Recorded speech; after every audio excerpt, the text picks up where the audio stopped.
Bonjour à tous, c'est Ejawan et aujourd'hui on va se retrouver pour parler du match du Paris Saint-Germain de la finale Ligue des Champions. Donc ils ont perdu malheureusement 1-0 contre le Bayern de Munich et d'essayer de voir ensemble pourquoi ils ont perdu et qu'est-ce qui s'est passé pendant ce match malheureusement désastreux on va dire.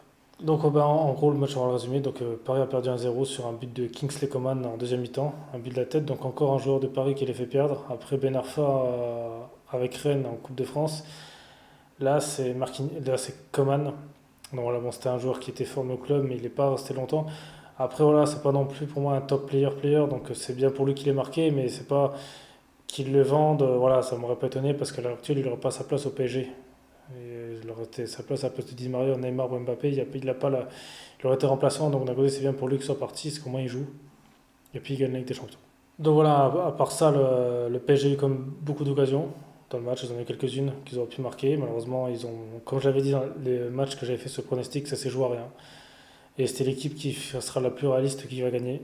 Et au niveau, en fait, c'est ça, c'est quand les deux équipes sont très proches, et ben c'est les détails qui font la différence. C'est pour ça que les deux étaient au même niveau à peu près. Et c'est des détails qui ont fait que Paris a perdu. Mais au niveau, en fait, c'est ce qui fait la différence. Et c'est là-dessus que Paris a manqué d'expérience, à l'image de Mbappé, quand on a vu ce qu'il a fait. Et je pense que là, le club, il va falloir vraiment que c'est plus leur état d'esprit qu'il faut changer. Peut-être le staff a un staff plus expérimenté, peut-être parce que Tourelle n'a jamais gagné de Ligue des Champions. Il était peut-être pas habitué, peut-être que son discours n'était pas assez bon. Mais en tout cas, je sais pas. Mais il s'est passé, de toute façon, il y a eu d'autres erreurs. Voilà, ils ont perdu déjà. Paris s'est fait manger au milieu de terrain. Alors, pour plusieurs raisons. Bah, déjà, le milieu de terrain, quand on voit Marquinhos, Herrera et Paredes, c'est des joueurs très défensifs. Donc ça va pas, c'est pas des joueurs qui ont la position de balle. Et ça va pas, il manque un milieu. Quand Verratti est rentré en deuxième mi-temps, ça s'est vu que ça a direct changé. Il prenait le ballon, il éliminait des joueurs, il passait les passes, il cassait les lignes, ça avançait. Herrera, il défend bien. Voilà, c'est un joueur qui est normal. Voilà, c'est le genre de joueur qu'on va pas trop voir dans le match, mais qui est là. Paredes, c'est un peu pareil. Voilà, il fait des passes, il sait être là, mais c'est pas un joueur qu'on va avoir beaucoup. Et Marquinhos, c'est un défenseur. Marquinhos, il a pas du tout le profil pour construire le jeu. Donc à cause des chats, déjà, ils n'avaient pas la balle au milieu de terrain. Donc pas la balle au milieu de terrain, c'est-à-dire impossible d'alimenter les attaquants. Donc compliqué de un peu rencontre. Donc voilà, c'est pour ça qu'il y a eu très peu d'attaques placées, hein. Et ça c'est malheureux. Même si c'était parce que si c'était vraiment leur stratégie, on peut pas dire que c'est leur stratégie parce que si Tourelle il fait une stratégie comme ça de contre, ok, mais alors dans ce cas tu mets des milieux qui vont faire des bonnes passes. Dans ce cas tu mets Di Maria au milieu pour alimenter l'attaque. Mais là, tu fais pas ça comme ça, sans milieu de terrain qui savent faire des bonnes passes, c'est impossible de faire ça. Et ensuite, le truc qui m'a un peu choqué, que personne n'a parlé, moi, c'est Navas. Alors, ok, il a fait un bon match, mais Navas n'a pas joué au pied du match presque. Il a fait, je crois, deux dégagements du match, très mauvais en plus. Et à mon avis, c'est peut-être qu'il était encore blessé de sa jambe, je sais pas ce qui s'est passé. Je sais pas si c'était encore ça, mais la plupart de ces dégagements, ce qui s'est passé, c'était un défenseur, ou je sais plus, c'était Silva ou Kipembe qui venait faire les relances. Et résultat, Bayern, il faisait quoi quand il voyait ça? Ben, ils allaient presser haut. Résultat, impossible de se dégager proprement, impossible de construire et impossible d'avancer. Là, Paris a perdu là-dessus. Et si c'est à cause de que Navas ne pouvais pas jouer au pied comme ça, parce que je regretterais dans ses prochains matchs, il est vraiment si mauvais que ça au pied. Parce que je pense pas qu'au niveau là, il soit si nul que ça quand même. Et ben dans ce cas-là, c'est l'entraîneur qui est responsable. Il fallait mettre Rico parce que même si Navas a fait des très bons arrêts, je pense que Rico aurait pu le faire, ces arrêts. Il aurait pu. C'est pas non plus des bons arrêts, je suis d'accord, mais c'est des arrêts qu'un n'importe quel bon gardien peut faire. Donc ça m'a un peu choqué. À cause de ça, ils n'ont pas pu construire. Et j'ai jamais vu ça de ma vie, justement, un gardien justement qui relance pas et que c'était toujours les défenseurs qui venaient. Donc là, j'ai pas compris du tout. Ensuite, Kerrer. Alors Kerrer, il a bien défendu en première mi-temps. Il a failli concéder un penalty, mais bon, ça m'étonne pas parce que lui, je crois qu'il en avait déjà fait concéder un contre, je sais plus si c'était contre Marseille ou contre une autre équipe en Ligue des Champions. Mais je sais que lui, les penalties, c'est sa spécialité. Et pour moi, Kerrer fait beaucoup d'erreurs. C'est un joueur qui fait encore trop d'erreurs. Il est pas constant sur un match. C'est pas un joueur qu'on peut garder, je pense, pour le très haut niveau. Il est trop inconstant. Et surtout, il fait des très grosses erreurs des fois. Il a essayé d'attaquer, bon, c'était pas folichon, mais bon, on va dire qu'il a tenté. De Bernat a été mieux, je trouve, en attaque, même si voilà, Bernat, voilà, on n'a rien à lui reprocher, il a pas été super transcendant, mais il n'a pas fait d'erreur, donc voilà. On peut pas dire qu'il a été mauvais. Parce que pour moi, Kerrer est responsable aussi sur le deuxième but, sur le premier but, parce que c'était lui qui était censé être au marquage de Coman. Et bah, il fait quoi il regarde le ballon passer au-dessus de lui, il se fait lober, il saute même pas. Voilà, il saute même pas, Voilà, bon, après sur le but là aussi, Navas, je pense qu'on aurait pu l'arrêter s'il était mieux placé, mais bon, après, voilà, on peut dire ça faute de Navas sur le but. Ensuite, moi, le joueur aussi qui m'a. Alors, celui qui a, pour moi, qui est vraiment passé à côté de son match, c'est Di Maria. Parce que Di Maria, il a fait quoi? Moi, ce que j'ai en lui, c'est un corner tir loupé, un contrôle complètement loupé et un autre tir loupé. Neymar, à un moment, fait une bonne chevauchée en première mi-temps. Il passe le ballon à Di Maria loupe ce contrôle, il casse l'action. Un autre action, il Di Maria avait été en bonne position pour marquer. Il fait quoi? Il la tire au-dessus. Largement dessus. Au niveau là, c'est compliqué. Mais après, Di Maria, c'est souvent un joueur qui est un peu comme Pastore, qui est souvent sur courant alternatif. Donc, des fois, il peut être très bon pour faire gagner le match.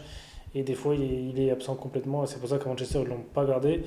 Et on va dire, depuis son départ du Real Madrid, il est un peu comme ça. Donc, voilà. Donc, on peut pas lui en vouloir dans le sens où on sait qu'il est comme ça. Donc, des fois, quand on l'adore quand il fait gagner le match. Mais des fois, il fait perdre le match. Quand Paris a gagné 4-0 contre le Barça à domicile, c'était que grâce à lui presque. Donc voilà. Contre Leipzig, il a bien joué. Voilà, voilà, c'est comme ça. On va dire que c'est lui pour moi qui a le plus passé à côté de sa finale. Ensuite Mbappé m'a beaucoup déçu parce que il avait l'occasion de marquer, hein. Franchement, moi, Bayern nous a fait une erreur, il avait l'occasion. Et le tir qu'il a fait, c'est honteux. Je veux dire, il tire tout doucement, quoi. Je veux dire, je préfère limite un joueur qui l'a foutu parce que quelqu'un qui l'aime au-dessus, c'est quelqu'un qui, allez, qui dit vas-y, je mets tout ce que j'ai dedans et on espère que ça rentre. Là, on dirait qu'il avait peur de tirer. On dirait qu'il avait peur de tirer, je trouve ça pas normal. Après, il a eu d'autres occasions, voilà, il a tout loupé ses tirs et c'est pour moi qu'Mbappé, pour moi, à l'heure actuelle, c'est toujours, pour moi, c'est comme je l'ai dit dans la vidéo d'avance, pour moi, c'est le niveau de Lucas. C'est Lucas pour moi, parce que ok, il était à un moment très fort sur une action en dribble, mais au final, il finit pas au fond. Et Lucas, c'était pareil, hein. Je me rappelle pour le match contre Marseille, Lucas qui prend le ballon du milieu de terrain, il fait quoi? Il dribble toute la défense et il fait quoi? Il la met pas. Et Lucas était comme ça, souvent il était très fort en dribble, hein. Il en avait fait des dribbles, hein. Et il marque pas. C'est comme d'autres joueurs, je peux citer dans le même genre Sterling, qui est pareil, avec Manchester City. Et des joueurs comme ça, il y en a plein. Ils sont bons en dribble, mais ils savent pas finir. Et ça, c'est pas possible. Parce que, ok, c'est beau, ça fait des belles images, mais c'est pas efficace et ça sert à rien au final. C'est pour ça que des joueurs dribblent moins. Par exemple, bon, Neymar, il s'est toujours bien dribblé. Par exemple, Ronaldo dribble plus. Zlatan avait arrêté aussi. Bon, il le faisait encore de temps en temps, mais voilà, il faisait plus trop. Parce que dribbler, c'est bien, mais le foot, c'est l'efficacité qui compte. Et pour moi, Mbappé, en fait, c'est. On dit ballon d'or, mais moi, je suis pas sûr. Je suis pas sûr, parce que Neymar doit être ballon d'or, il est toujours pas. Et pour moi, c'est un peu le même genre de joueur. Parce que, en fait, le problème d'Mbappé est très simple. C'est que, ok, il est très bon en dribble, mais en finition, il est vraiment pas bon. Et quand je dis il est pas bon, c'est-à-dire que c'est. C'est-à-dire qu'il est pas bon en frappe, mais c'est pas du tout un joueur spectaculaire. C'est-à-dire que c'est pas un joueur qui va mettre des buts dans tout le registre. C'est-à-dire, je vais donner des exemples. Je veux dire, je sais pas, par exemple, des frappes de loin ou des coups francs. Déjà, ça qu'on n'était pas. Déjà, tous les grands joueurs en général qui ont été Ballon d'Or, la plupart, hein, on va dire peut-être pas tous, mais en général, c'est des bons joueurs de tir de coups francs. Les très grands joueurs sont des bons tireurs de coups francs. Donc, déjà, c'est un truc qu'il fait pas. Donc, déjà, c'est sûr que c'est pas le joueur qui va mettre un but de loin. Ensuite, c'est pas non plus le joueur qui va vous mettre des retournées, des buts comme ça. Et les buts comme ça, des fois, c'est très important parce que des fois, ils peuvent se retrouver dans des situations où le geste juste, c'est un geste comme ça. Voilà, il excelle pas forcément de la tête, donc c'est un joueur qu'en finition qui est pas vraiment bon. C'est ça, il a pas de. Il marque des buts, voilà, c'est plus des frappes à terre, des frappes comme ça qui marquent, on va dire des face à face, des buts assez sains, on va dire les buts basiques du foot. Et je pense que c'est un truc qu'il faut vraiment qu'il s'améliore parce que tant qu'il fera pas ça, il fera pas la différence parce que là on a eu la preuve, hein, franchement, et puis même à un moment là il était hors jeu, mais il est face à Neuer, il le met pas quoi. Alors que Neuer tout le monde le connaît le gardien. On sait très bien comment il joue, qui détourne ses jambes. Mais quand on fait ça, il fait une balle piquée et elle est dedans, hein. C'est fini et ça sert à rien d'en parler. Tu sais qu'il fait ça, t'es face à face avec lui, t'es tout seul, bah tu le lobes, tu vas pas t'amuser à tirer à terre sur lui. Voilà, à chaque fois il tire sur lui. Il a fait la même chose contre Atalanta. Et donc ça c'est dommage parce qu'on prend un Neymar il met des buts spectaculaires, des fois il met des coups francs, il met des frappes de loin, il met des retournées. Donc la différence elle est là. Et puis aussi pour parler que Neymar restera pour moi toujours au-dessus d'Mbappé, c'est que là, à l'heure actuelle, les médias, tout ça, ils disent qui a loupé son match, c'est Neymar. Qui on attendait de lui, c'est Neymar. C'est pas Mbappé. Alors que Moi, Neymar, je ne le veux pas du tout. Je ne le veux pas du tout parce qu'à la fin, il était en larmes. Et quand un joueur est en larmes, c'est il voulait vraiment gagner. Il a fait ce qui. Malheureusement, lui, il a fait des erreurs. Mais il a fait des erreurs parce qu'il s'est énervé, il a perdu tout son froid. Mais quand un joueur pleure, moi, je le défendrai toujours. Parce que ça montre qu'il est là. Pour moi, c'est l'attitude qui est importante. Parce que tu perds et que tu pleures derrière, c'est que tu sais que tu n'as pas été bon. Donc ça sert à rien de l'accabler. Là, tous ceux qui vont l'accabler, ça sert à rien du tout. Parce que lui, il saura avant vous ce qu'il a fait. Donc les critiques, il ne va même pas le regarder. Parce que lui, il fait pas ça pour que tout le monde dise ouais, Neymar est trop fort. Il fait ça pour lui à la base. Et donc, je sais très bien qu'il sait déjà ce qu'il a loupé. Il sait déjà comment changer ça. Et c'est le premier à reconnaître ses erreurs avant que les autres lui disent. Donc l'accabler, tout ça, ça sert à rien. Si les gens ont envie de le faire pour le fun, faites-le. Mais pour moi, ça sert à rien et je trouve ça dommage parce que c'est un joueur, attaquer un joueur quand il s'y reconnaît ses erreurs, c'est dommage. Neymar, c'est quand même un bon gars. Alors qu'on prend on compare à Mbappé, Mbappé, il en avait rien à foutre, hein. Le tir qu'il a loupé, il s'en foutait complètement. Il a pas pleuré après le match. Silva, ça m'étonnait aussi qu'il a pas pleuré parce que justement, lui, c'était sa seule chance de sa vie de la gagner. Voilà, Neymar, pour moi, a pas si loupé sa finale que ça. Il s'est donné à fond. Alors pour moi, pour le défendre, quand même. Bon, ok, entre la 70e et la 80e, là, je crois qu'il a fait un peu nimp. Il loupait ses contrôles, il loupait ses passes, mais c'est parce qu'il était énervé.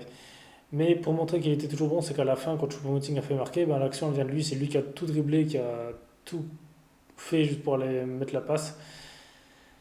Et ça montre qu'il était quand même là quand il fallait. Mais regardez, il n'a pas eu de coup franc pour s'illustrer. Il a quasi pas eu de ballon. En première mi-temps, ils ont plus joué sur Mbappé que sur lui. Et pour moi, c'est Neymar qui a fait le marquer parce que c'est lui qui a eu la plus belle occasion. Quand il était face à Neuer, et ben, le ballon il passait sous Neuer et il a fait la mettre.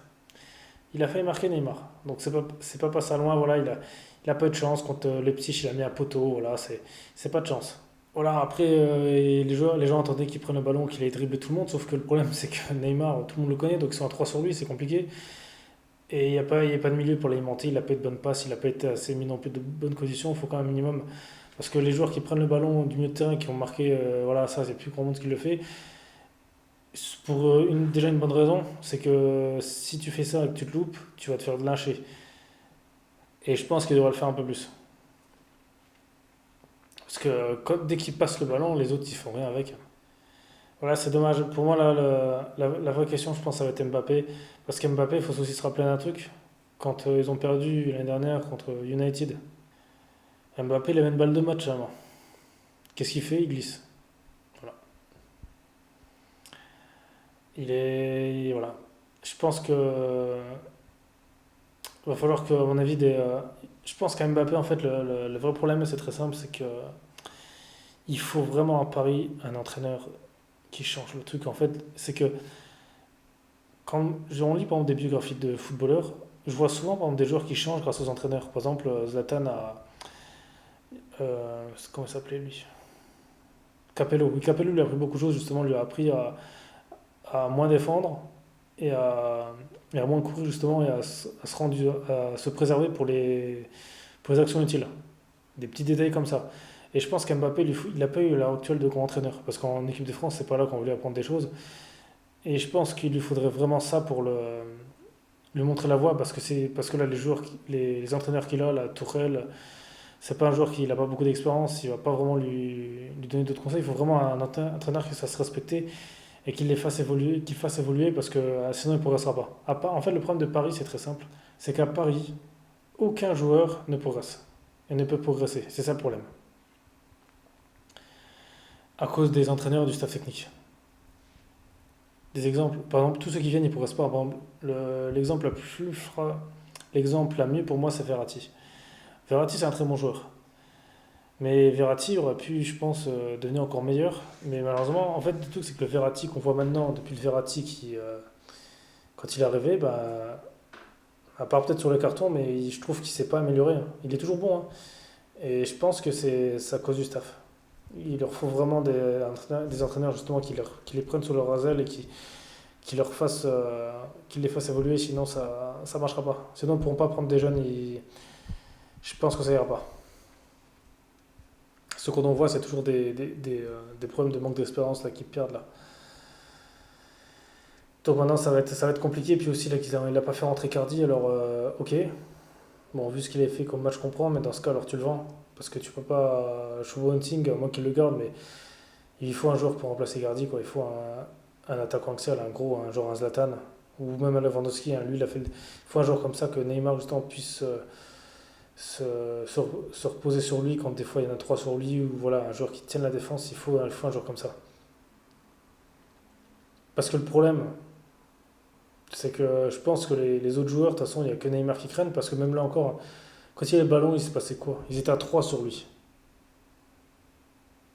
Et ben, ils font pas ça sur les autres. Donc quand tu as 3 sur toi, on peut rien faire. Et ils font pas ça sur les autres joueurs, ça montre qu'il n'y a que lui qui craigne. À un moment, Mbappé, bon, ils étaient à 2 sur lui quand il est dans la surface.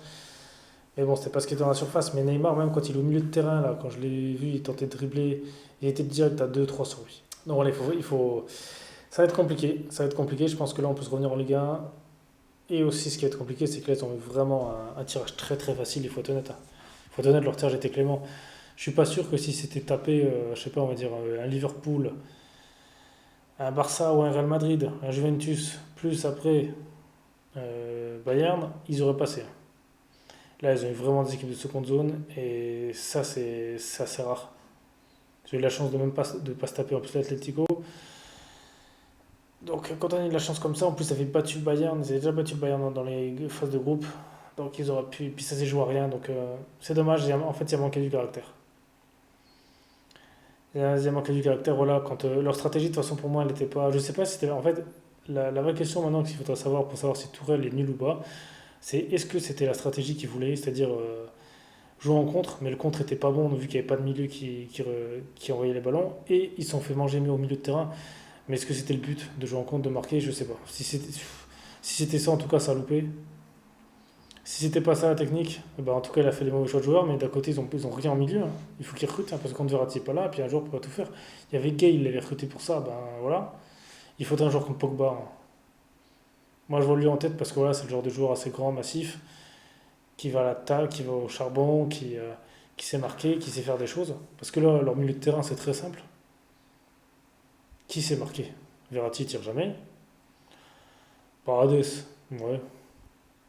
Herrera non plus. En fait, c'est des joueurs qui peuvent marquer dans un match comme ça. Mais c'est pas des milieux offensifs qui vont marquer. Ouais. Voilà, c'est pas des Kaka, des joueurs comme Schneider, même des Gerrard, voilà, Lampard, des joueurs comme ça. Pogba, hein, alors que voilà, c'est un joueur comme ça qui leur manque. C'est un joueur qui va. Ou De Bruyne, voilà, c'est des joueurs comme ça qu'il faudra au milieu pour un peu aussi justement alimenter les ballons, soulager. Mais Di Maria, moi je le reviens vite dans ce rôle-là. Ou reprendre un Pastore, voilà, même lui, voilà, un Pastore plus régulier. Mais là, c'est vraiment été compliqué. Mais c'est dommage cette défaite est dommage parce que sur le papier, ils avaient comme une équipe largement meilleure que celle du Bayern. Et malheureusement, ça passe pas. Donc voilà, bah, je pense que si vous dans les commentaires, justement, vous avez d'autres avis, pensez que j'ai oublié des choses ou vous avez vu d'autres choses que j'ai pas dit, que vous avez votre avis, voilà. De toute façon, on est là pour échanger, voir un peu comment on sait. De toute façon, ça voilà, pour les supporters du PSG, je pense que ça doit pas être évident voilà, de perdre une finale parce que en plus c'était la première finale qu'ils perdent. Mais bon, après, voilà, c'est moins pire que les autres éliminations, voilà, contre le Barça ou contre Chelsea ou contre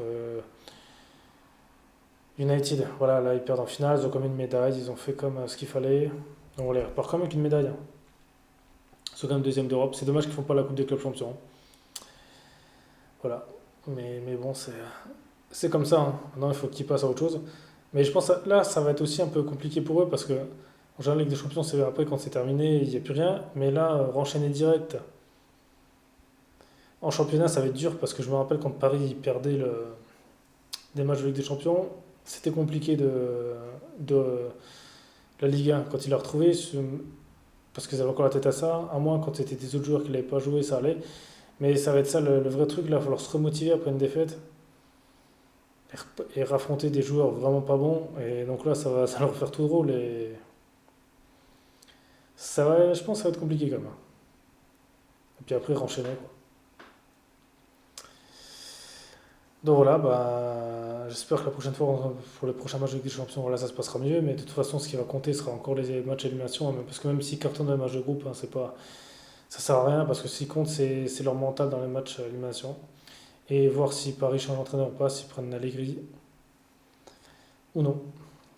Parce que là, ils ont jusqu'au 1er octobre pour faire les transferts, donc ça va être un peu aussi différent. Je pense que cette saison, elle va être encore différente à cause du virus, mais bon, c'est comme ça, hein, tous les sports s'adaptent. Donc voilà, en tout cas, merci à tous d'avoir regardé cette vidéo, puis on se retrouve la prochaine pour une prochaine vidéo.